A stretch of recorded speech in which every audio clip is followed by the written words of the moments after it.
الحمد لله الذي حدنا الإيمان والإسلام وجعلنا من أمة محمد عليه الصلاة والسلام وفضل الجمعة على سائر الأيام. أشهد أن لا إله إلا الله وحده لا شريك له شهادة مصيلة إلى دار السلام، وأشهد أن محمدا عبده ورسوله سيدنا الأيام، صلى الله تعالى عليه وعلى آله وأصحابه البررة الكرام، خصوصا منهم على أبي بكر الصديق وعمر الفاروق وعثمان ذي النورين وعلي المرتضى الإمة رضوان الله تعالى عليهم أجمعين.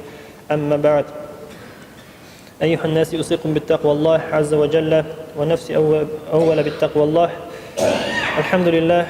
الحمد لله رب العالمين، والصلاة والسلام على رسول الله محمد وعلى آله وصحبه أجمعين.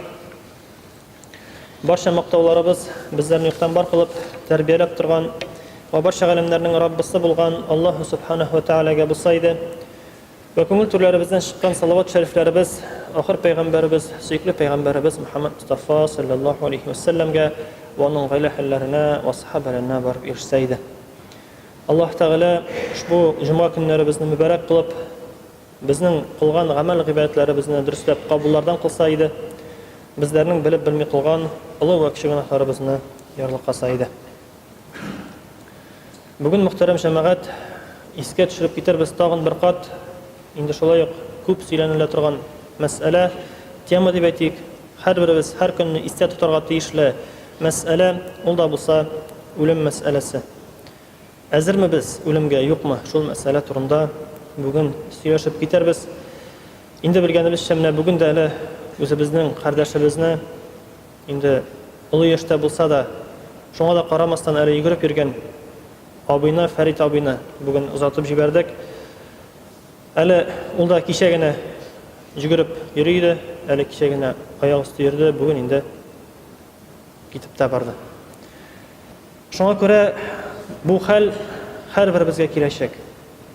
Har birimiz bu dunyodan ketajak. Bunun turunda biz unuturga tegish tugul. Payg'ambarimiz sallallohu alayhi va sallam aytdi, buyurdi, dunyoda bir kishi yoki bir yo'lchi kibik yasha. Shunliqda da biz bir yo'lchig'ini bir payg'ambardan so'rag'ach narsa deb javob berdi. Uzun yillar bo'yi yashagan payg'ambardan so'rag'ach, sening g'umring nechik bo'ldi degach, bo'lmaning bir yog'idan kirib ketib, ikkinchi yog'idan chiqqan simon bo'ldi dedi. Bizniki endi aytasida yo'q. Yoqincha 50-60 yil yashaymiz. Hali u yoshga yeta olamizmi, yo'qmi? Bizniki endi bo'lmaga boshini tig'ib, kiri tortib olgan simonligina.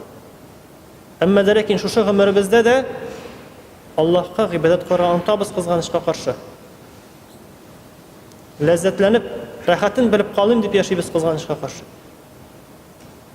Abid bu dunyo o'tadi ketadi. Qiyomat kuni yetishak. Amallarimiz uchun javob berasi bo'lacak. Ibn Umardan radhiyallohu anhudan rivoyat etiladi, kech yetkash tong otqachda kech yetganini kutma. O'g'ring uchun salomatligingdan, o'liming uchun da turmushingdan foydalan. Vaqtingni boshqa o'tkazma deb kengash berib qoldirgan. Biz tong otun, kech yetkash tong otuni tugul, tong otqach kech yetini tugul, endi uzun umrlarni ko'z oldina keltirib planlar qurib yashaymiz. Planlar quruv keragining so'zda yo'q. Tega dunyo planlarini qurasan, anda ishga o'rnashirga, tegisini ishlarga, ammo lekin biz bichunman bir ratdan oxiratga da azirlanirga untamiz. Oxirat turmushini azirlanishini da ertagiga qoldiramiz. Umrimiz uzun hali deb. Ammo lekin nechik deb kengash berdilar bizga? Oxiratga azirlanishni so'nggi kuning simon azirlanirga bizga. Tegish biz har birimiz. Bugun so'nggi kunim menim deb. O'zi bizga analiz deb aytganda yasarga tegishli biz har birimiz har kunni.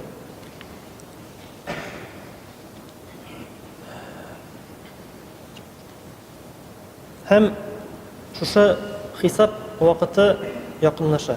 Onun yiroq tugul. Yiroq simon deb his etsek de, u yiroq tugul, u yaqin. Hozir kelib yetirgan mumkin. Hem Аннан качып калырга безнең мөмкинлегебез дә юк, көчебез дә җитми. Һәрберебез аңа ирешәчәкбез. Һәм Аллаһ Тәгалә Зумар сүрәсе, Халыклар төркеме сүрәсенең 42-нче аятында болай дип әйтте: Аллаһ кешенең үлгән вакытында аның рухын тәненнән аерып алыр. Бер хәлдә кешеләр йоклаганда рухларын алыр. Үлем белән хөкем ителгәненә рухы кире кайтарылмас. Ул кеше үлгән булыр. Әмма үлем белән хөкем ителмәгәненә рухны кире кайтарыр. Ул кеше әҗәле җиткәнче яшәр.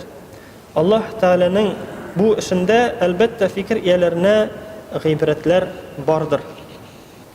Бу аятны нигә китерәсе килде? Һаман да бер сүз: без һәр көнне кеше үлемгә дучар булабыз. Кеше үлем дигәне даның йокыдыр. Йоклыйбыз. Йоклаганда да үзебез сизмәстән йоклыйбыз да китәбез. Аннары уянабыз. Уяна алсак шөкер дә бит. Уяна алмаганнар да бик күп. Аллаһ Тәгалә шу аятта әйткәнчә, үлем вакыты җитеп, җанын кайтармаганы да бик күп. Шуңа күрә һәрберебез төннәрен йоклар алдыннан үзебезгә хисап кылыйк. Нәрсәләр эшләдем мин бүген? Яхшы бер гамәл эшләдемме, юкмы? Бер гыйлем иясе киңәш иткәнчә, әгәр дә бер яхшылык та эшләмәгән булсаң, һич югы 2 рәкъәт намаз укып булса да ят дип киңәш итә. Бер изгелек булыр безнең, иншааллах. Әмма дә ләкин сүздә юк, кеше күрсен дип түгел, Аллаһ ризалыгы өчен дип.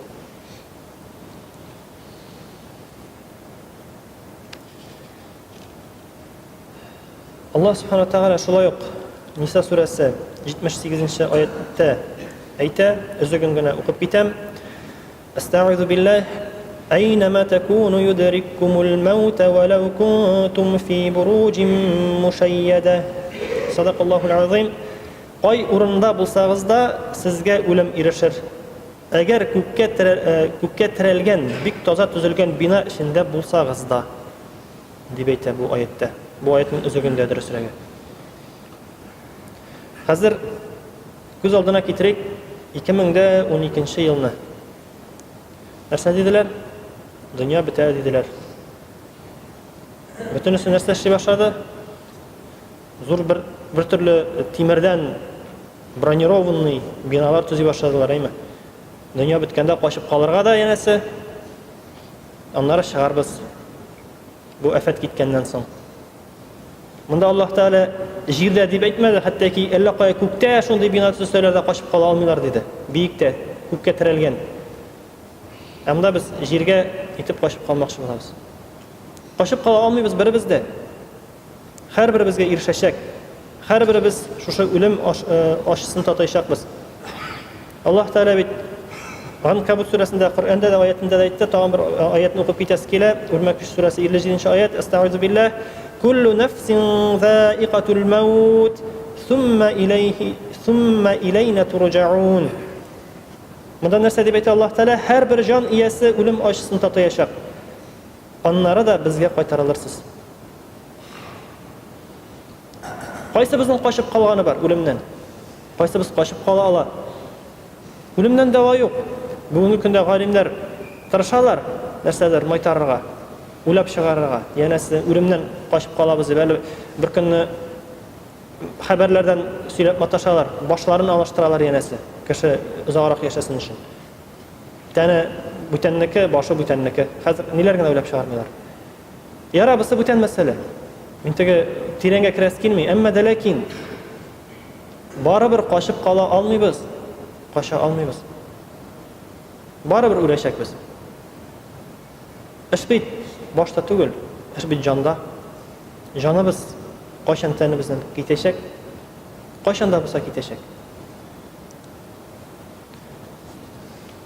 Үзебезнең вакытыбызны бушка, үлемнән котылу юллары эзләгәнче, шушы үлемебезгә әзерләнсәк иде. Бу үлем бит ул теге бер зур бер кайгы дигән сүз түгел. Бу бер халаттан икенче халаткә генә күчү. Шу дөньядан бүтән дөньяга күчү. Ә инде анда нәрсә булачак, ничек буласак, ансы үзебездән тора. Җәннәт буламы, җәһәннәм буламы? Аллаһның рәхим шәфкате буламы, әллә газабы буламы? Безнең һәрберебезнең үзебездән тора. Аның өчен мин җавап бирмим, минем өчен ул җавап бирмәй.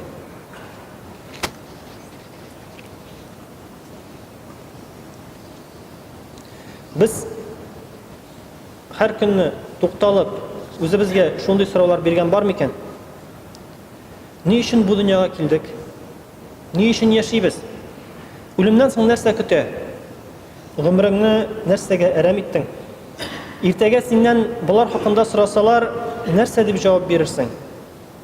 Аллаһ каршында куллык вазифаңны җиренә җиткереп үтисеңме? Һәр көн 5 вакыт намазыңны укыйсыңмы, әллә инде җомгадан җомгага, бәйрәмнән бәйрәмгә генә намазыңны үтисеңме?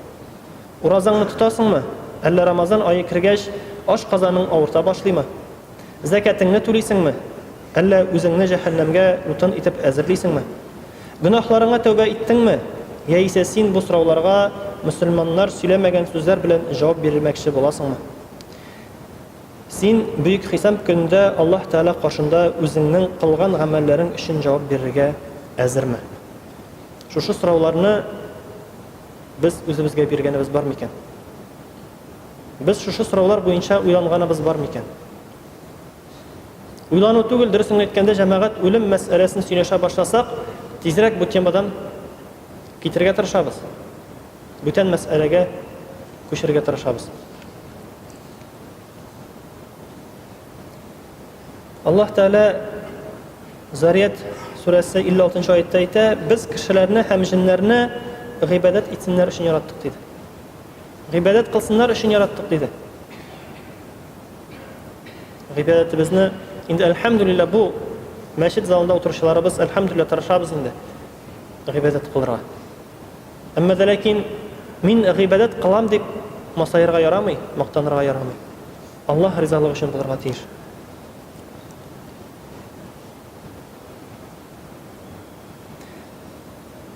Biz үзебезнең үлемебезнең кайчан җитәсен беребез дә белми. Аллаһ Тәала генә белә. Хәтта ки иртәгә нәрсә буласын да без белмибез, Аллаһ Тәала генә белә. Чөнки Аллаһ Тәала Луқман surәсе 34-нче аятта нәрсә дип әйтте? Әлбәттә кыямәтнең кайчан булачагын белү Аллаһ хузурындадыр. Ул теләгән вакытта яңгыр явыр ва ул хатыннарның карынында баланың ирме, кызмы икәнен белер. Һәм бер кеше дә кайда үләчәген белмәс. Һәм һичбер кеше иртәгә нәрсә эшләячәген белмәс. Аллаһ һәр нәрсәне белүче һәм һәр нәрсәдән хәбәрдардыр. Иртәгә нәрсә эшләячәгебезне беләбезме? Планнарын корабызмы? Сүздә юк. Теге шуны эшләячәкмен, моны эшләячәкмен дип. Планнарын корасын, анда кайсы берәүләр дәфтәрләргә язып бетерә дә икенче көннең азагында карый, дәфтәрдә язылганнарның берсен дә эшләмәгән. Бөтенләй икенче төрле килеп чыкты көне. Ни өчен? Чөнки планны корабыз, барыбер Аллаһ кына белә. Син тегендә барга уйласаң, может анда бер хәл булгандыр. Я ул китеп баргандыр бер кая. Я сине чакырып алдылар бер кайда.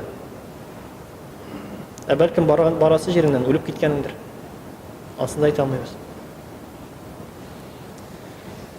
Muhterem cemaat, bu ölüm meselesi, ölümge әзерләнү meselesi indi ulu bir tema.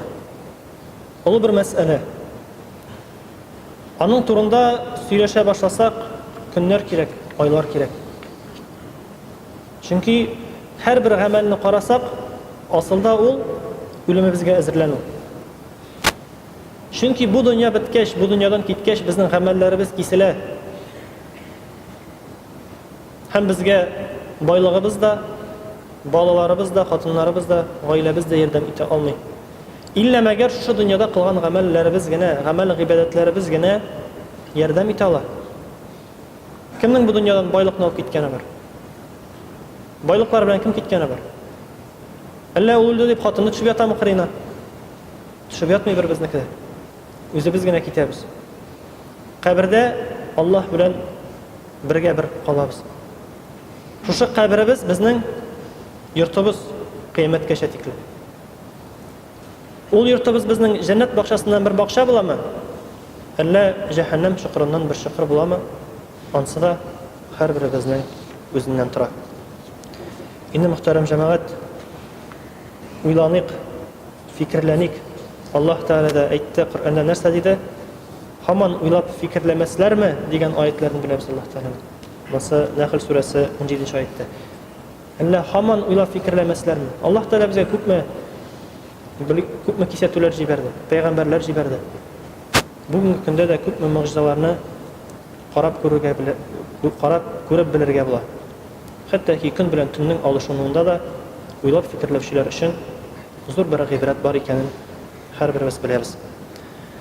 بارك الله لنا ولكم في القرآن العظيم ونفعنا وإياكم بالآيات وذكر الحكيم إنه هو العفو الرحيم الجواد الكريم السميع الدعاء.